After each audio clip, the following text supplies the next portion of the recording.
Moab நாட்டின் தொலைதூர எல்லையில் மன்னர் பாலாக் தனது அரண்மனை சுவரின் உச்சியில் நின்று அச்சத்துடன் கீழே நோக்கினார். அக்காலத்திலே சிப்போரின் குமாரனாகிய பாலாக் மோவாபியருக்கு ராஜாவாயிருந்தான். பள்ளத்தாக்கு முழுவதும் முடிவில்லாமல் பறந்து விரிந்திருந்தது அந்த கூடாரங்கள். அது இஸ்ரவேலரின் கூடாரங்கள். அவர்கள் வல்லரசுகளையும் அநேக ராஜாக்களையும் வீழ்த்தியவர்கள், பல அரசர்களின் ராஜ்யங்களை தரைமட்டமாக்கியவர்கள். இப்போது அவர்கள் மோவாபின் எல்லையில் தங்கியிருந்தனர். அவர்களை தடுக்கவும் அழிக்கவும் எதுவும் இல்லை. மோவாபின் படைகள் இந்த இஸ்ரவேல் மக்களுக்கு எதிராக வலிமை மிக்கவையாக இருந்தது. இந்த இஸ்ரவேல் தேசம் அவர்களுக்காக கடலை இரண்டாக பிரித்த தேவனை வணங்கும்போது எதுவும் அவர்களை அழிக்க உதவாது. எகிப்தை சிதைத்த தேவனுக்கு எதிராக எந்த வாள் எந்த படையும் நிலை நிற்க முடியாது. ஆனால் ஒரே ஒரு வழி இருந்தது, அவர்களின் தேவனை அவர்களுக்கு எதிராக திருப்புவது. மன்னர் பாலாக் செய்தியாளர்களை அனுப்பினார். அவர்கள் தங்களுடன் செல்வங்களையும் வெள்ளியையும் பொன்னையும் அரசரின் விலை மதிப்பற்ற பரிசுகளையும் எடுத்துச் சென்றனர். ஜாதிகள் நடுங்கும் ஒரே ஒரு மனிதனை தேடி வந்திருந்தார்கள். அவன் பெயர் தீர்க்கதரிசி பிலேயாம். ஏனெனில் பிலேயாம் ஆசீர்வதித்தவனுக்கு உயர்வு வந்தது, அல்லாமல் அவர் சாபமிட்டவனோ நாசமாகிறான் என்று பேசப்பட்டது. இரவு நேரமானது. பிலேயாம் வெளியே வந்தார். ஒளிரும் ஒளியில் காலத்தின் சுமையை சுமக்கும் அவரது முகம் தென்பட்டது. அவர் முகத்தில் அனுபவங்களின் அடையாளம் விளங்கின. அவருக்கு முன் மோவாப் அரசரின் செய்தியாளர்கள் நின்றனர். தங்கள் கைகள் பொன்னாலும் வெள்ளியாலும் நிரம்பியிருந்தன. அவர்கள் மென்மையான குரலில் கூறினர், மன்னர் பாலாக் உமக்காக அளவு கெட்டாத செல்வங்களை வழங்கத் தயார். பிலேயாமே, வா, இஸ்ரவேலை சபி என்று உம்மை அழைத்துள்ளார். நீர் அதை செய்வீர் என்றால் அவர் உமக்கு அளவுக்கு மீறிய பரிசுகளை தருவார். பிலேயாம் செய்தியாளர்கள் முன் நின்று கூறினார், கர்த்தர் என்னை என்ன பேசச் சொல்கிறாரோ அதை தவிர வேறொன்றையும் நான் பேச முடியாது. இரவு முழுவதும் இங்கே தங்கியிருங்கள். நாளை காலை தேவன் என்னிடம் சொல்லுகிறதை எல்லாம் நான் உங்களிடம் தெரிவிப்பேன். அந்த இரவு பிலேயாம் தனது இல்லத்தில் கிடந்தபோது தேவனின் உன்னதமான சந்நிதி அந்த இடத்தை திடீரென சூழ்ந்தது. கர்த்தரின் குரல் அவனிடம் தெளிவாக ஒலித்தது. கர்த்தர் பேசினார், நீ அவர்களோடே போக வேண்டாம். அந்த ஜனங்களை சபிக்கவும் வேண்டாம். அவர்கள் ஆசீர்வதிக்கப்பட்டவர்கள். பதில் தெளிவாக இருந்தது. அடுத்த நாள் காலை பிலேயாம் செய்தியாளர்கள் முன் நின்று கூறினார், உங்கள் மன்னரிடம் திரும்பிச் செல்லுங்கள். கர்த்தர் என்னை உங்களுடன் செல்ல அனுமதிக்கவில்லை. அந்த செய்தியாளர்கள் பிலேயாம் வர மறுத்த செய்தியுடன் மன்னர் பாலாகிடம் திரும்பிச் சென்றார்கள். ஆனால் பாலாக் ஒரு சாதாரண மனிதன் அல்ல, தோல்வியை ஏற்றுக்கொள்ளும் ஒருவன் அல்ல. அவன் இன்னும் பல அதிகாரிகளை அனுப்பினான். உயர்ந்த பதவியில் இருப்பவர்கள் மிகுந்த செல்வங்களை எடுத்துச் செல்ல கட்டளையிட்டான். ஆனால் இப்போது இது ஒரு வேண்டுகோள் அல்ல, இது ஒரு மன்னரின் அதிகாரப்பூர்வ அழைப்பு. அந்த அதிகாரிகள் மீண்டும் பிலேயாமின் வீட்டிற்கு வந்து அவனை வற்புறுத்தினார்கள். உம்மை வராமல் தடுக்க எதுவும் இருக்கவே கூடாது. மன்னர் உமக்காக அளவு கடந்த பரிசுகளை தருவார். உமது விலை என்னவென்றாலும் கூறுங்கள், அது உமக்கே ஆகும் என்றனர். அதற்கு பிலேயாம் பதிலளித்தார், பாலாக் எனக்கு வீடு முழுவதும் பொன்னாலும் செல்வங்களாலும் நிரப்பி எனக்கு கொடுத்தாலும் கூட கர்த்தர் என்னிடம் என்ன கட்டளையிடுகிறாரோ அதை தவிர நான் எதையும் செய்வதற்கோ பேசுவதற்கோ இயலாது. ஆனால் அந்த இரவில் பிலேயாம் மீண்டும் தேவனிடம் கேட்கத் தொடங்கினார். இந்த முறை பதில் மாறுபட்டதாக இருந்தது. நீ எழுந்து அவர்களோடே கூட போ. ஆனாலும் நான் உனக்கு சொல்லும் வார்த்தையின்படி மாத்திரம் நீ செய்ய வேண்டும். அந்த அதிகாலை பிலேயாம் தனது கழுதையை ஆயத்தப்படுத்தி மோவாபை நோக்கி புறப்பட்டார். ஆனால் அவர் அறியவில்லை, இந்த பயணம் ஒரு தீர்க்கதரிசியின் கீழ்ப்படிதலை மட்டும் அல்லாது அவரது மனநிலைக்கும் அவன் தேவனிடம் உள்ள உண்மைக்கும் ஒரு சோதனையாக இருக்கப் போகிறது என்று. அன்புள்ள சகோதரர்களே மற்றும் சகோதரிகளே, நீங்கள் பார்த்துக் கொண்டிருக்கும் இந்த AI அனிமேஷன் பைபிள் கதைகள் உருவாக்க அதிக நேரமும் கடின உழைப்பும் தேவைப்படுகிறது. உங்கள் ஆதரவும் ஊக்கமும் எங்களுக்கு தேவை. இது போன்ற இன்னும் உங்களுக்கு பிரயோஜனமான ஊக்கப்படுத்தும் வீடியோக்கள் தொடர்ந்து வர இருக்கிறது. தயவாக சப்ஸ்கிரைப் பண்ணுங்க. மேலும் நீங்கள் இந்த சேனலால் ஆசீர்வதிக்கப்பட்டிருந்தால் வீடியோ கீழே உள்ள தேங்க்ஸ் பட்டன், நன்றி பட்டனை கிளிக் செய்து இந்த ஊழிய சேவையை ஆதரிக்கவும் கேட்டுக்கொள்கிறேன். உங்கள் ஒவ்வொரு ஆதரவும் இந்த ஊழியம் மேலும் வளர உதவும். நன்றி. தேவனின் ஆசீர்வாதம் உங்கள் மீது இருக்கட்டும். காலை சூரியன் வறண்ட பூமியை எரித்துக் கொண்டிருந்தது. எதிர்ப்பாதை அமைதியாகவும் தெளிவாகவும் தெரிந்தது. அந்த நேரத்தில் திடீரென பீலேயாமின் கழுதை நின்றுவிட்டது. பீலேயாம் கோபத்துடன் நெற்றியை சுருக்கி கயிறுகளை இழுத்தார். நட, ஏய் நட என்று சீறினார். ஆனால் அந்த மிருகம் நகர மறுத்தது. ஏனெனில் அது பீலேயாம் பார்க்க இயலாததை பார்த்தது. அவர்களது முன்னால் மனித கண்களுக்கு மறைவாக கர்த்தருடைய தூதனானவர் வழியிலே அவனுக்கு எதிராளியாக நின்றார். உயரமாகவும் மகிமையால் ஒளிர்ந்தவராகவும் நின்று இருந்தார். பீலேயாம் கழுதையை ஒரு முறை அடித்தார், இருமுறை, மூன்றாவது முறையும் அடித்தார். நட, மந்தமான மிருகமே என்று அவர் சீறினார். மீண்டும் அடிக்க தயாரான போது அந்த கழுதை திடீரென பேசத் தொடங்கியது. நான் உமக்கு என்ன தீங்கு செய்தேன்? ஆனால் எதற்கு நீர் 3 முறை என்னை அடித்தீர்? அந்த கழுதையின் குரல் பீலேயாம் சாட்டையை உயர்த்திய நடுவழியில் அவனை உறைய வைத்தது. ஆனால் அதிர்ச்சியில் சோராமல், மனதில் எதையும் யோசிக்காமல் அவன் பதில் சொன்னான். நீ என்னை கேலியும் பரியாசமும் பண்ணி கொண்டு வருகிறாய். என் கையில் ஒரு பட்டயம் மாத்திரம் இருந்தால் இப்பொழுதே உன்னை கொன்று போடுவேன். அந்த கழுதையின் குரல் அமைதியாகவே இருந்தது. தயக்கமோ கோபமோ இல்லாமல் அது மென்மையாக பேசத் தொடர்ந்தது.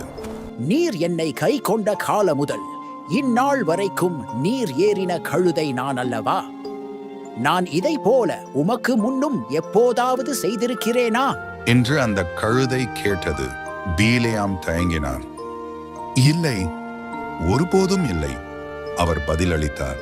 அந்த தருணத்தில் கர்த்தர் பீலேயாமின் கண்களை திறந்தார். கர்த்தருடைய தூதனானவர் வழியிலே நின்று உருவின பட்டயத்தை தம்முடைய கையிலே பிடித்திருந்தார். அவன் கண்டு தலை குனிந்து முகங்குப்புற விழுந்து பணிந்தான். அவன் இதயம் பயத்தால் கொந்தளித்தது. அப்போது தூதனானவர் அவனோடு உரையாடத் தொடங்கினார். நீ உன் கழுதையை 3 முறை அடித்ததற்கு காரணம் என்ன? நான் உன் முன் எதிராக நின்றேன். ஏனெனில் நீ செல்லும் பாதை என் பார்வையில் மாறுபாடாயிருக்கிறது. அந்த கழுதை வழி மாறாமல் இருந்திருந்தால் நான் உன்னை அடித்திருப்பேன். அந்த கழுதையை விட்டு வைத்திருப்பேன். பீலேயாம் உடனே பணிந்து சொன்னான், நான் பாவம் செய்தேன். என் பாதை உமக்கு தகாததாயிருக்குமானால் நான் திரும்பிச் செல்வேன் என்று அவர் வேண்டினார். ஆனால் தூதரானவர் கூறினார், போ, ஆனால் நான் உனக்கு கொடுக்கும் வார்த்தைகளை தவிர வேறு எதையும் பேசக்கூடாது என்றார். பீலேயாம் மெதுவாக எழுந்தான். அவனது உடல் நடுங்கியது. மோவாபுக்கான பாதையில் சென்றார். ஆனால் இப்போது அவர் உண்மையை புரிந்து கொண்டிருந்தார். மோவாபை நோக்கி பீலேயாம் வந்தடைந்தார். அவரது முன்னால் நகரின் கோபுர வாசல்கள் உயரமாக நின்றன. மன்னன் பாலாக்கின் சின்னத்தை தாங்கிய கொடிகளால் சூழப்பட்டிருந்தன. அந்த நேரத்தில் ஒரு அணிவகை வெளியே வந்தது. ரதங்களும் வீரர்களும் ஒரு நீண்ட வரிசையில் வந்தனர்.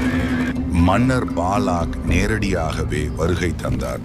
இறுதியாக நீ வந்தாயே. நான் அனுப்பிய சேவகர்களின் வார்த்தைகளை நம்பவில்லையா? நான் உன்னை உயிரோடு உள்ள எந்த மனிதனையும் விட அதிக செல்வமிக்கவனாக மாற்றக்கூடியவன். மன்னரின் வார்த்தைகள் பேசப்பட்டாலும் பீலேயாமின் சிந்தை வேறு யோசனையில் இருந்தது. அவனது உள்ளம் இன்னும் துயரம் நிறைந்திருந்தது. கர்த்தரின் கனமான வார்த்தைகள் அவனை விட்டு விலகாதபடி ஆழமாக தாக்கியிருந்தன.